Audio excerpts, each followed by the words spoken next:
Hello and welcome to the next lecture. In this lecture we are going to talk about reading and writing data in R. So there's a few different types of ways you can do this, and I want to talk about some of the primary functions that we use in R to read and write data. So there are a few principal functions that we are going to talk about for reading data into R. The first two are read.table and read.csv, and these are for reading tabular data, and they are probably the two most commonly used functions for reading data into R. These functions read text files that contain data that are stored in kind of rows and columns type of format and return a data frame in R. The function read.lines is for reading lines of a text file, so this can be any type of file. It just gives you text as a character vector in R. The source function is important for reading R code. So if you have R code, for example functions or anything written to a file, the source function will read all that code into R. The dcat function is also for reading R code files, but it's for reading R objects that have been parsed into the text files. We will talk a little more about this later. The load and unserialized functions are for reading binary objects into R. So the analogous functions for writing data are write.table, write-lines, dump, dput, save and serialize, and they kind of pair up with their reading analog. You can check more about them. I will provide these slides and some material to read and practice in our blog post as usual. And if you face any difficulty, reach out to me by comments and I will respond to that and will include your question in our lecture videos too, so our other viewers could find an answer to that as well. So the read.table function is the most commonly used function for reading data into R. It's important that you know how the arguments work, what the arguments are, and understand what they mean. So the first argument is pretty obvious. It's name of a file or the name of a connection, which we will get to a little bit later. Usually you are going to give this a file name. It's going to be a string and it's going to be a path to a certain file in your computer. The header is the logical flag indicating whether the first line is a header line. So if the first line, for example, has all the variables name in it, then that's not really a piece of data. That's just a line that has labels on it. So you want to tell the read.table function whether the first line contains the variable names or not, or whether the line just right away contains data.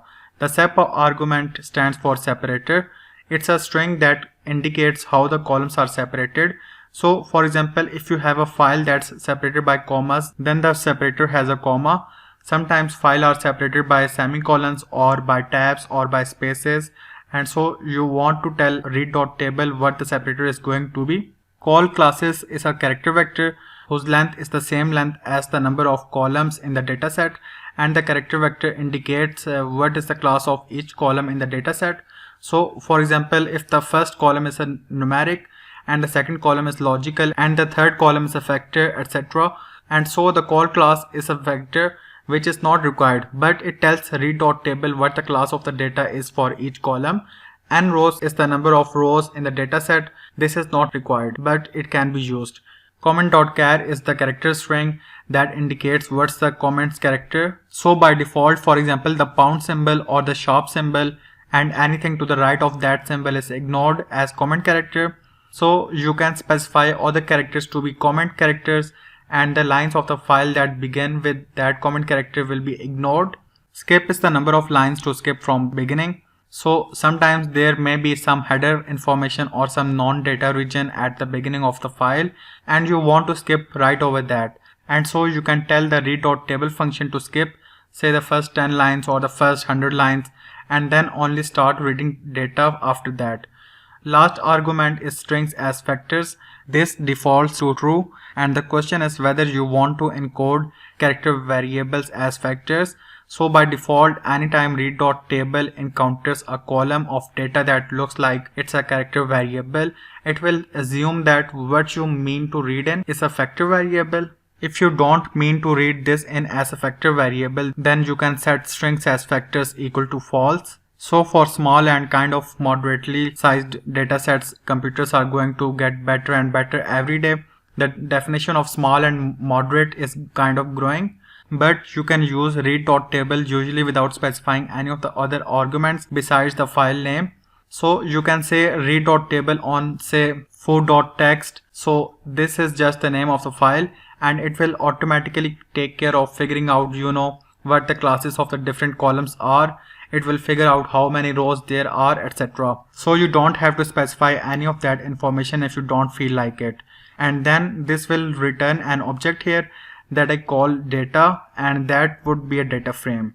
So it will automatically skip any lines and begin with the comment symbol. It will figure out how many rows there are, and again it will figure out what type of variable is in each column of the table. So you can tell R all these things, and if you want to, and the reason you might do that is to make it run faster and more efficiently. So with small and moderate size datasets, it's really not much advantage to doing that because it will be pretty fast and pretty efficient as it is.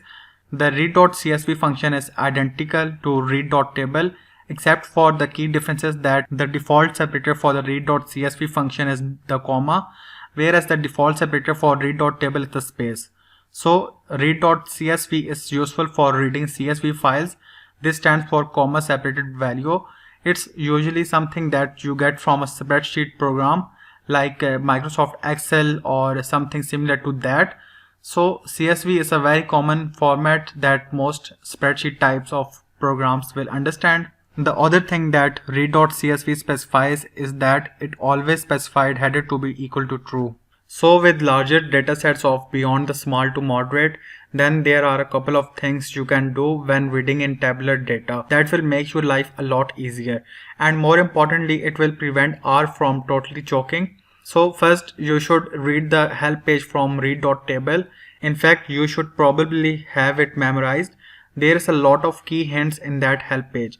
Lot of useful information, and in my opinion, not enough people read this help page carefully enough so that they can kind of recite in their sleep. And once if you have read that, you will see there's a lot of important information for kind of how to optimize read.table in particular for large datasets. And so one of the things you are going to want to do is to make a very rough calculation of how much memory you need to store the dataset you are about to read. And so that way you can get a sense of, well, is there enough memory on my computer to store this dataset?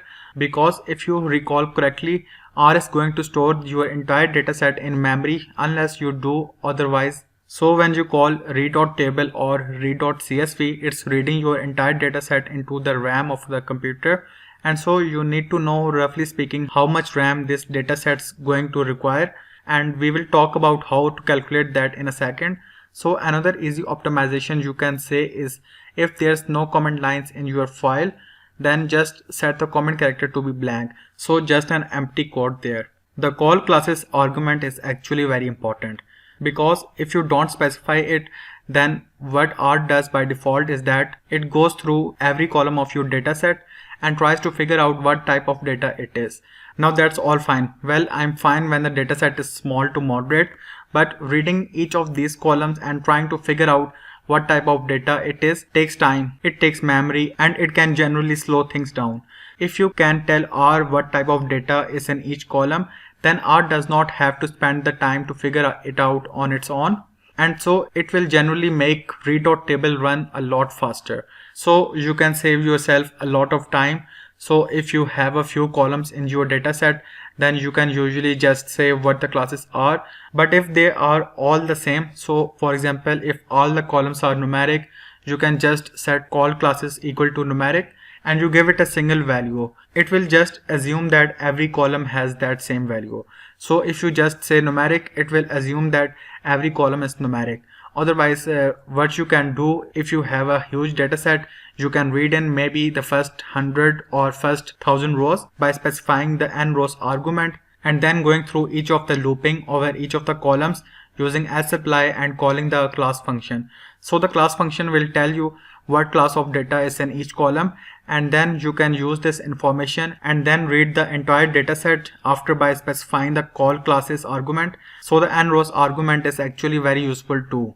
It does not necessarily make R run any faster, but it does help with memory usage. And so if you can tell R how many rows are going to be read into, then it can calculate the memory that's going to be required and not have to kind of figure it out on the go. So even if you mildly overestimate how many rows there are in the dataset, that's okay, because it won't make a difference. It will still read the correct number of rows. So in general, when you are using R with large datasets, and there's a lot of large datasets out there nowadays, it's useful to have a few things, a few bits of information on hand. So for example, how much memory does your computer have? How much physical RAM is there? These days in most computers will have an order of a few gigabytes up to many gigabytes of physical RAM. What other applications are in use? So are there other applications that are running on your computer that are eating up some processor time or memory? If you are on a multi-use system, are there other users logged into the system, and are they using up some of the resources on the computer? What is the operating system of your computer? So is it a Mac? Is it Windows? Is it Unix? Is it Linux? Is it something like that? And then also it's useful to know whether the operating system that you are running is 32-bit or 64-bit. On a 64-bit system, you will generally be able to access more memory if the computer has a lot more memory. So if you want to do a rough calculation before you read in a table into R using the read.table or the read.csv function, you can just do a very quick calculation. So here suppose I have a data frame with 1.5 million rows and 120 columns. So this is not a particularly big data set, but it's reasonable. So suppose that all the columns are numeric, so I don't have to worry about different types of data. They are all numeric. The question is how much memory is required to store this data frame in memory. So I can do a simple calculation. So the number of the elements in this data frame is going to be 1.5 million times 120, right? Because it's a square object, and so that's the number of elements in the data frame. Now if it's a numeric, all the data are numeric, then each number requires 8 bytes of memory to store, because the numbers are stored using 64 bits and there's 8 bits per byte. So that's 8 bytes of memory per numeric object. So here's the number of bytes. Now there's 2 to the 20 bytes per megabyte. So I can divide that the number of bytes by 2 to the 20, and that's how many megabytes I got. So I've got 1373.29 megabytes, and I can divide that again by 2 to the 10 to get the number of gigabytes. That's going to be roughly 1.34 gigabytes. So the raw storage for this data frame is roughly 1.34 gigabytes. Now you are actually going to need a little bit more memory than that to read the data in, because there's a little bit of overhead required for reading the data in. And so the rule of thumb is that you are going to need almost twice as much memory to read this data set into R using read.table than the object itself requires. So if your computer only has, let's say, 2 gigabytes of RAM, and you are trying to read in this 1.34 gigabytes table, you might want to think twice about trying to do it, because you are going to be pushing the boundaries of memory that is required to read this data set in.